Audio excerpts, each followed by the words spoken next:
The following podcast is a deep, shallow dive production. And you're gonna love it.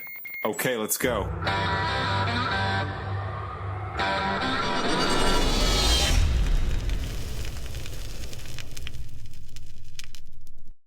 All right, so before I even jump into my spiel, I'm going to say Danaka Katovich, because I kept on pronouncing your last name wrong. Cat's like a cat, I guess. Danaka Katovich. All right, listen, everybody. Super fun episode today. We've got Danaka here. She is from CODEPINK, the CODEPINK Army, as I like to say. And if any of you guys, well, I hope you guys follow the Deep Shallow Dive Instagram page, you'll know that I repost and remix a lot of the CODEPINK videos because these girls, and I should say some guys, because there's some guys in the mix too, they go hard. They go super hard, and I love it. And really, this is a nonprofit organization. And so it's actually really interesting for me to talk about nonprofits. I haven't had any nonprofits on the podcast, but you guys are like activists with a purpose. And when I look at all your stuff, honestly, the most refreshing thing to me is your message is not partisan. You know, I probably think the majority of you might technically be Democrats, but still, you guys are all about the anti-war message. And I love how over the past year of me following you, you've gone hard at Russia, Ukraine, and you've gone hard with Israel, Gaza. And so to me, honestly, that's credibility to me, you know, because right now, when I look at the landscape, and I've talked about this on the podcast a lot, it's like the Democrats are all pro-Ukraine, pro-war there. The Republicans are all pro-Israel, pro-war there. And there's a considerable group of Americans that are really starting to gain a real voice. And you guys are one of the leaders in that, where we're like, hey, we don't want war anywhere. There's no reason for war. So anyway, welcome. Thank you. Thank you so much for having me on. I've been looking forward to this. Yeah, me too. Me too. All right, let's jump right in, because this past week, I think, I believe she pronounces it Medea. She's maybe the founder of CODEPINK, and she's definitely like 98 pounds of twisted steel and just all of energy.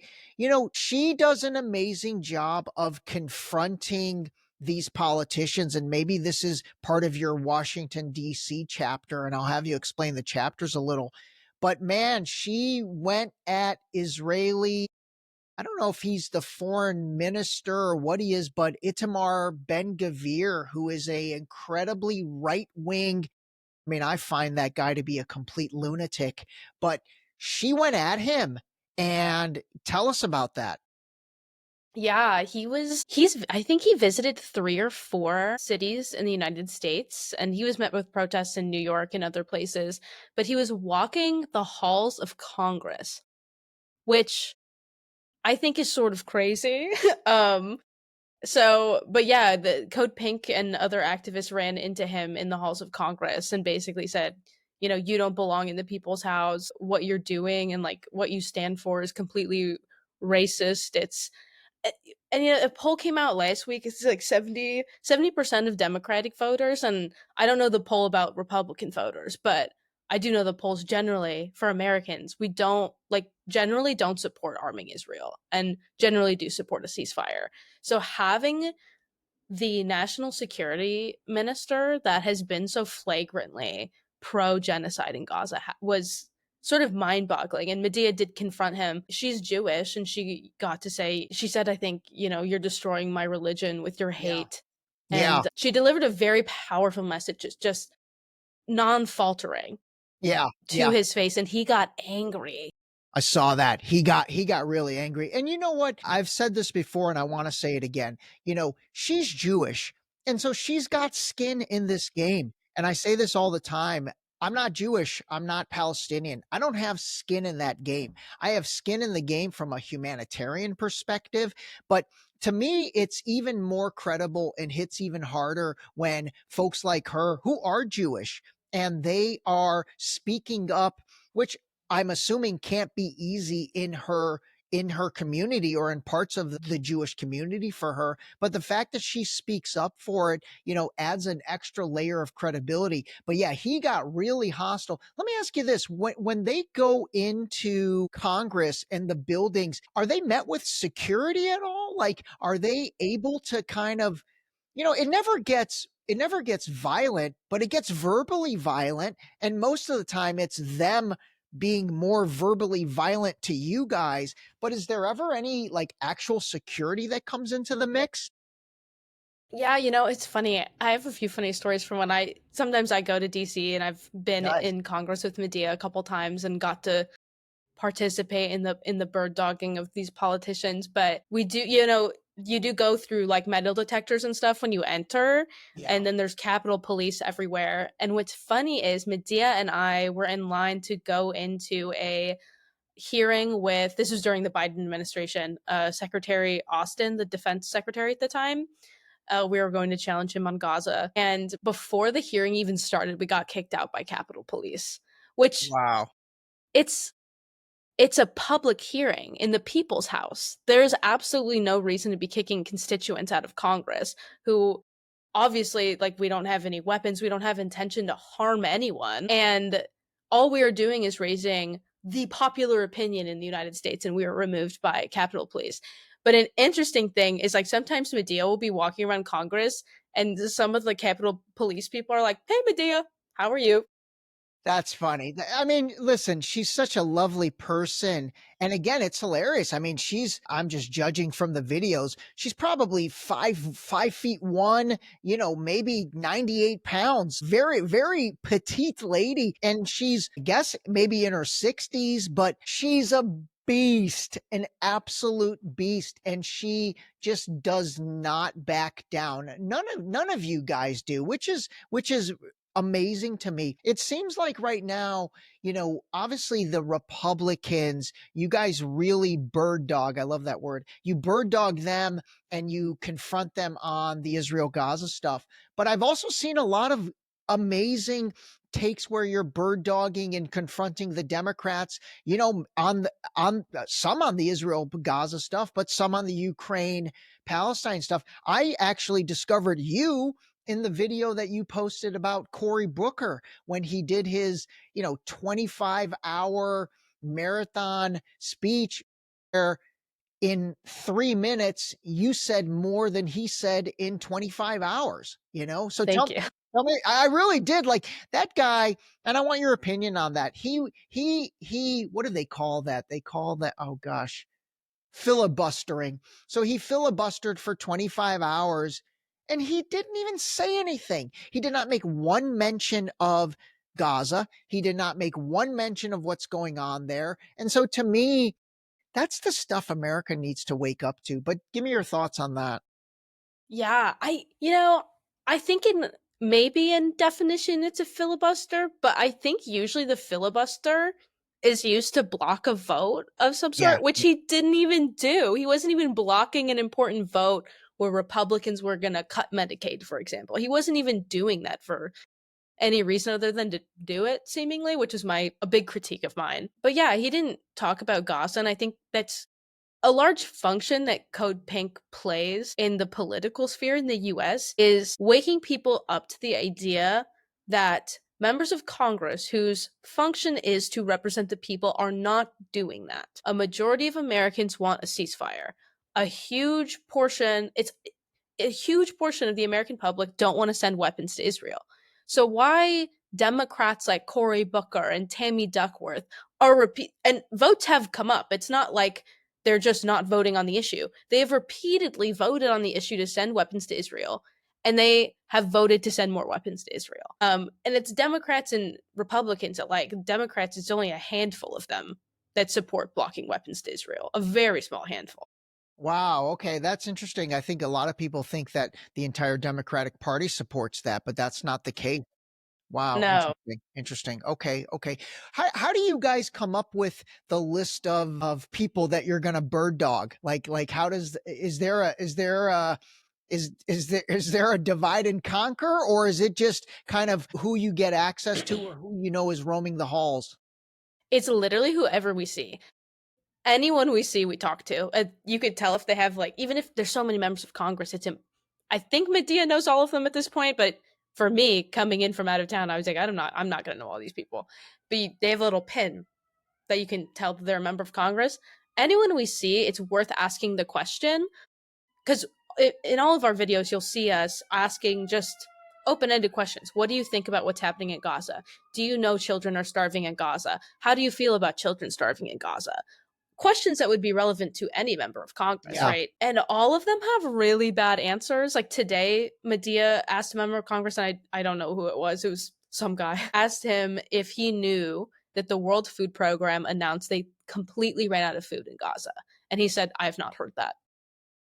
No, it's unbelievable how uninformed they are. And then another thing that I find interesting is I really do feel like they disseminate talking points to them, because most of the time when you guys or other people ask them anything, they regurgitate a script and they regurgitate very, very similar talking points, whether it's Ted Cruz or Nancy Mace, or or AOC or anybody. They literally end up saying, the Republicans for sure, I feel like they're getting talking points, on a daily basis or a weekly basis. But even the Democrats, a lot of times they're just saying the same thing. And many times, like you just said, there's not even an awareness from them of the real issues. And so like, that's such a bigger problem that I do feel though people are waking up to, and you guys are playing a big role in that. You really are. You're really waking people up. I read the comments underneath your videos. I really do. And it's pretty amazing the awareness that you guys are creating. As far as Code Pink, is it set up, and maybe this is a good explanation about how nonprofits are run, is it chapter by chapter in states, in cities? How is it organized? Yeah, so we have like our national Code Pink nonprofit, and it's a very, very small staff that support Code Pink. We have 4 staff, including myself. I support all the chapters in the Midwest because I'm in the Midwest. We have a staff member that supports chapters in the West Coast, East Coast, South. If people come to us we don't go to a place and start a Code Pink chapter. Like if we have no connections there, people have to come to us and be like, I'm inspired by Code Pink. I want to organize against war and educate my neighbors on war and imperialism. Then we like work with them to start a chapter and build out, a sustainable like chapter model. But we have chapters in, DC team is mostly just in Congress, mostly all volunteers going around. Then we have chapters in New York, Chicago, 3 chapters in North Dakota. And then abroad, there's only London and Windsor, Canada. Okay, got it, got it. And really the mission statement, would you say, is anti-war across the board? Is that the main educational awareness that you guys are trying to advocate for? Yes, absolutely. So we're a women's-led anti-war organization. So we include a lot of like feminist messaging, which was particularly important when the organization started in the early 2000s in the lead up to the invasions of Iraq and Afghanistan, because so many like neoliberal feminists in the US were saying that we needed to go save women abroad. But last time I checked, wars and occupations don't really do much for women except kill them and maim them. So it was important to have like a feminist message against wars and occupation. But our mission statement is educating on wars and imperialism and how it harms people in the US as well, because they literally siphon money out of your paychecks and send it straight to the Pentagon or the defense budget in simpler terms. So it's educating people on how austere the government is when it comes to things like giving you health care, making sure that you could feed your kids or get your kids insulin. And instead they like procure 6 F-35s when you don't know what the heck that's going to do for you. Yeah. So no, I think again, like I said, there's really been an awakening. There's really been a major awakening. And you had said something to me when we were kind of having an initial conversation talking through this episode. You're like, dude, I'm just like a normal girl from Chicago. I like going for walks with my friends and watching either the Cubs or the White Sox. I forget which one was your team. But I love that because again, that shows me you don't have an agenda. You don't have ancillary motives around what you're doing. You're basically just like, hey, I don't like seeing women and children killed. And so I'm going to speak up about that. Right? I mean, Yeah. That's pretty much it, right? Yeah, and that's become such a, and unfortunately I'm a White Sox fan. They can't win a game to save their lives. Record is 7-22. It is brutal at the time we're talking right now. But that topic came up when we initially talked because when we were talking the first time, it was the week that two prominent senators said, as a matter of fact, that Code Pink is funded by the Chinese Communist Party. Yeah, that's right. That's right. I know Tom Cotton's said that 100 times. Who's the other guy? Josh Hawley, maybe? Josh Hawley said it, and also Jim Banks from Indiana. Oh, okay, okay. I haven't heard. They stated that as a matter of fact, and just for your listeners, we're not funded by China. I think I'd maybe live in a nicer apartment or have a car or something. Yeah. But we're not funded by China or any foreign government, just to put that out there. We pass audits like every 2 years, unlike the Pentagon, who's never passed an audit. That is a great point, and you are right. And Jon Stewart did a great bit on that where he was interviewing some gal from the Defense Department, and she was just so snarky about like, I don't know. I mean, what's the question you're really trying to ask? And he's like, waste, fraud, and abuse. Like, why can you guys not pass an audit? So I love that. Thank you for telling us that you guys do pass audits and you are held to a standard in terms of showing the money trail. That's important. Yeah, and the purpose of saying this about us, and like, let's be clear, if members of Congress or the federal government, because this was an issue under Biden too, they were just saying we were funded by China. My senator said it, Tammy Duckworth. And the purpose it serves is to marginalize our voices and isolate our opinion. When like, really, I'm an American, I'm a baseball fan, I'm not cool with my country killing kids and using my money to kill kids. Normal opinion to have. In fact, most Americans have that opinion. And they have to justify ignoring the public opinion of Americans and people in this country. And they do that by trying to make us seem like foreign agents funded by terrorists, like stuff that doesn't even legitimately make sense on paper. Because they're saying it about the students that they've like arrested in the middle of the night as well. No, absolutely. They're saying it about the students. They say it about Candace Owens. They say it about Tucker Carlson. They're like, they're funded by Qatar or all of these things. You know, all of that stuff is just such gaslighting, and it's such, you know, it's noise. It's just noise and it's deflection. But the problem is when their microphones sometimes are louder than your microphones. And so if the random person hears the same message 3 or 4 times from a congressman or a congresswoman, unfortunately for that person that isn't willing to, you know, put in the research to really understand what's going on, or quite frankly, even listen to what they're saying, they take that. And then next thing you know, they're parroting those talking points.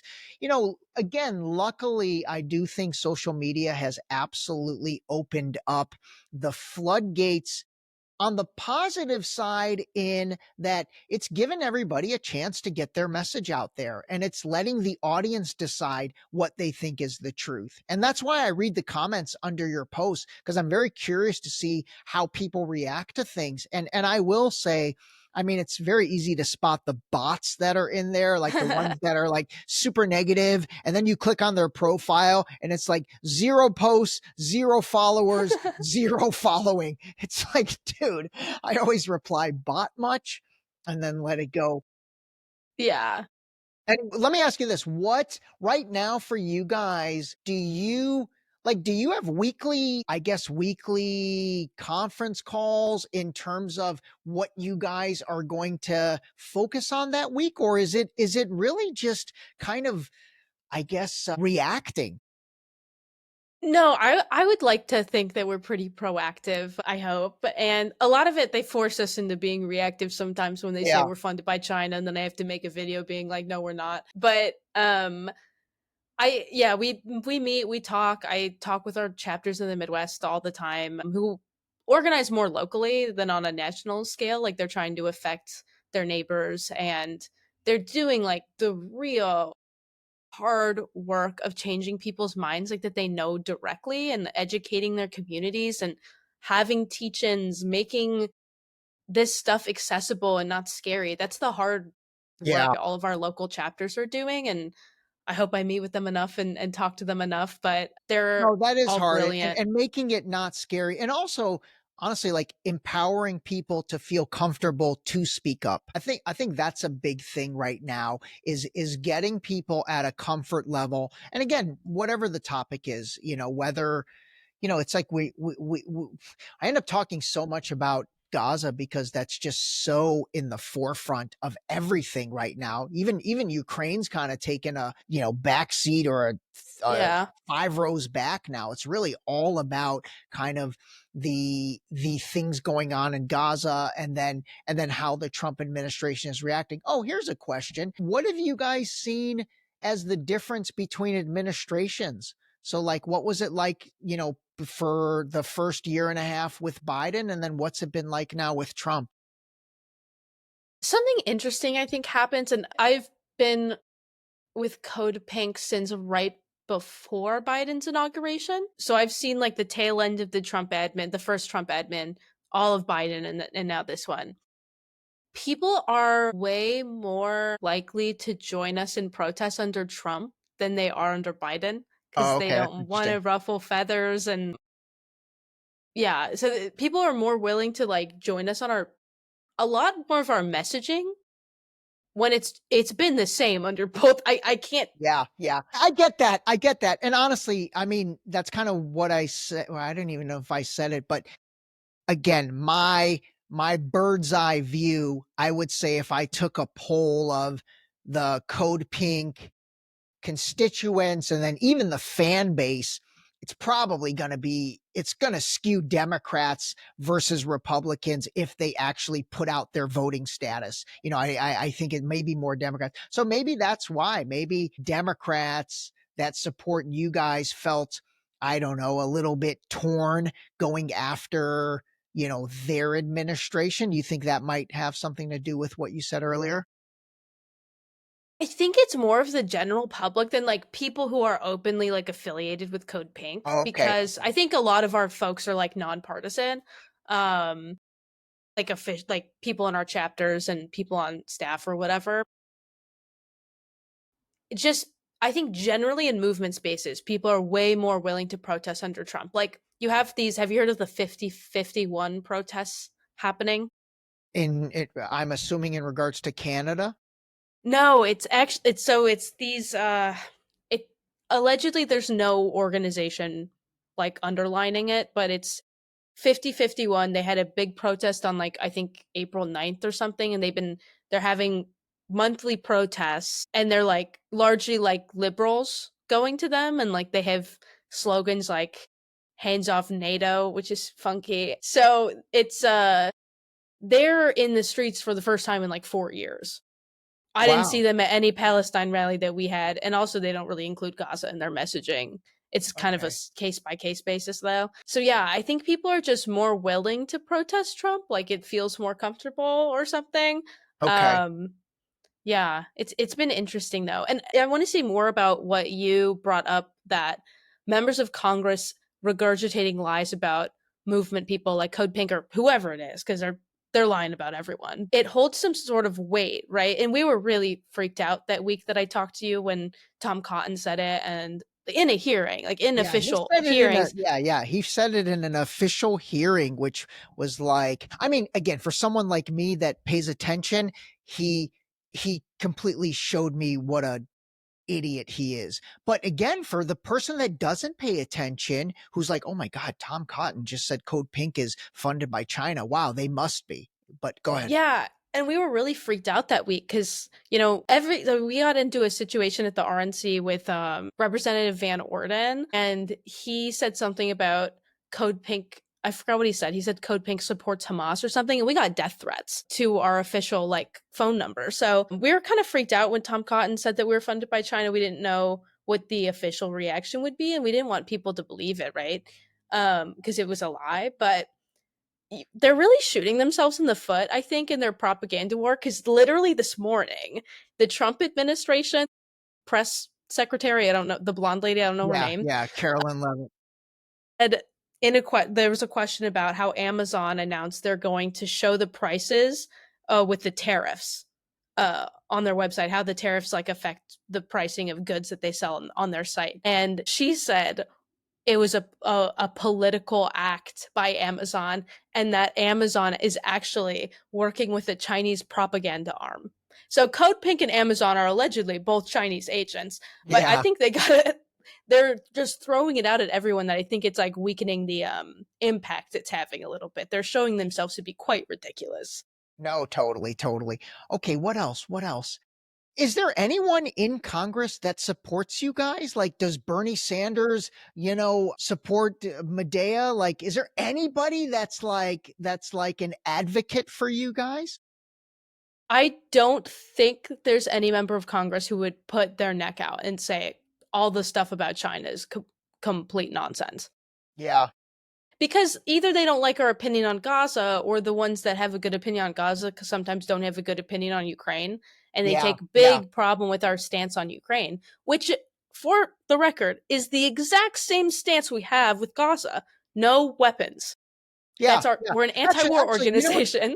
I want you to give us your stance on both back to back. What's your stance on Gaza? Our CodePink stance on Gaza is that we want a permanent ceasefire and we don't want weapons to Israel. Okay. What's your stance on Ukraine? We want a ceasefire and no more weapons to Ukraine. Okay. I mean, that's pretty consistent to me. And as somebody who is also anti-war, I'm like, okay, that's cool. They're actually like to me, that is not Democrat. That's not Republican. That's American right there. That is truly American. Like, if there's anything that is America first, it's that stance. We don't want our money and bombs going here. We don't want our money and bombs going there. Instead, how about we keep that money and invest it into the infrastructure of the United States? Yeah, and that's another topic that's coming up a ton, is this America First thing. And I guess we could classify the Trump administration as America First if we're talking and referring only to companies like Lockheed Martin and Boeing and Raytheon, who will get 50% of the $1 trillion budget for the Pentagon that Donald Trump's proposing. Taxpayer dollars, when they've promised to like cut the budget and cut wasteful spending. The Pentagon budget is essentially like a money laundering front for weapons companies who have no accountability to their contracts, who produce bad products and tax the American taxpayer for it, and make them pay all of their CEO salaries that never stop going up. And then Trump gives them tax breaks. Yeah. No, that is the military industrial complex in a nutshell. What about RFK Jr.? Have you guys ever had any interactions with him? At the RNC, I met a bunch of, there were people in he had like a little bus, big bus. It was a big bus. And there were a bunch of like 20-somethings in there, and I think we talked to them. But I think he didn't support sending weapons to Ukraine, if I'm remembering right, but he has a horrible stance on Gaza. He doesn't support sending weapons to Ukraine, but he has a horrible stance on Gaza. And he's been called out for that by Dave Smith, the comedian Dave Smith, who's done a lot of good stuff in that regard. Jimmy Dore has called him out about it. Yeah, it's pretty obvious. It's pretty obvious that he is not saying what he should say, especially considering all of the things that are out there in regards to how his dad and his uncle were killed. That's pretty wild, the stance he takes on that. I was wondering, like, with this, are you guys involved at all with like the Make America Healthy Again? Is that like an initiative that kind of hits you guys? You're more focused on war, anti-war. Let's stop killing, and especially let's stop killing women and children. Men too. Men shouldn't have to die either. But I really do love that you guys focus on that, because man, it's just heart-wrenching. It's heart-wrenching. And again, I've said this before and I'll say it again. And actually, I would love your take on this. I really didn't know anything about any of this stuff until, I don't know, October 20th. October 7th, I was like, oh, that's awful. Why did they do that? That's horrible. Like I condoned that. And again, then I started educating myself on the region, the history. Then I started learning, okay, wait a minute. Was this unprovoked? What was this? Who is Hamas? What do they even, what are they even all about? And I've got a lot of theories about that. But like for you, you didn't have 50 years of experience in this, right? Like did your education process kind of start with what you've seen play out over your phone over the past 18 months? I was definitely involved in the Palestine issue prior to October 7th. I've been at CODEPINK and we've always worked on Palestine and the occupation specifically. When I was in the 5 years I've been at CODEPINK, I think there's been 2 major Israeli offensives in Gaza. The current one that we see now, and then there was one in May of 2021 where it was like a blip of what we've seen now, but just horrible images coming out of Gaza. But there was a ceasefire within, I think, I don't know, under a month. I can't quite remember. So I've been involved for a longish time, but I live in Chicago, as you've mentioned, and Chicago has the biggest Palestinian population in North Wow. America. And so I went to my classmates, a lot of my classmates were Palestinian, and it's not a far removed issue for them. It's not like their families have been here forever. It's like their parents, their grandparents were like faced the violence of the Israeli state in their lifetimes. And they can recall it. There's people whose dads have been political prisoners here in Israel. So it's more of like an exposure thing, I think, for me on this issue specifically. Got it. Okay. All right. Well, listen, where can people support you guys? How does my audience pay attention and support Code Pink? Yeah, I mean, if you want to see the videos of us in Congress, we post so many every day. It's hard to keep track, but it's good to share them with like family and friends because it's really, really important for people to see how blatantly our representatives, I put this in air quotes, are ignoring the will of the people. So it's really important to see that. So follow us on Instagram. It's Code Pink Alert and then Code Pink on everything else. I think we have our website, codepink.org. If you want to get involved, join a chapter. That's at codepink.org/peacemaker. And then codepink.org/events. We have webinars. We have a summer school coming up. We'll have classes and a graduation and everything. It's totally free. Yeah, we have a lot of resources on our website and a lot of ways to sign up and be involved. That's incredibly cool. I'll link all that stuff. And hey, listen, maybe next time grab a couple more people, maybe grab Medea and whoever else, and we'll do like a round table. I also want to get her and you actually involved in a debate series I'm going to put together. I'm going to try to like do my own version of kind of what Pierce Morgan does, but less volatile than the way he does it.